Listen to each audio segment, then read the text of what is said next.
মোহাম্মদ মঞ্জুরুল ইসলাম officer in charge Chatmohar থানা পাবনা।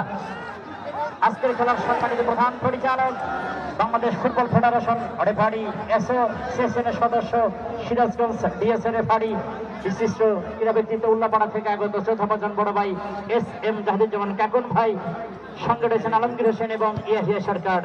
সুপ্রিয় দর্শক, আবার উজ্জ্বল 11 নম্বর জার্সিধারী খেলোয়াড়, যিনি 2020 সালে অনার্ধ 17 হয়ে যিনি নেপাল, ভুটান, মালদ্বীপ, শ্রীলঙ্কা ছিল একেবারে কিন্তু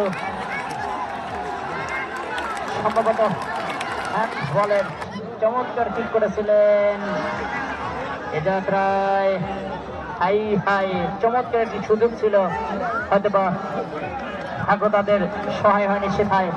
এবারও সোহান বাংলাদেশ ফায়ার সার্ভিসের এই খেলোয়াড় সাব্বির বাম বাঁ দিয়ে আবারও লম্বা করে বলি করেছেন, উদ্দেশ্য রিয়াজ।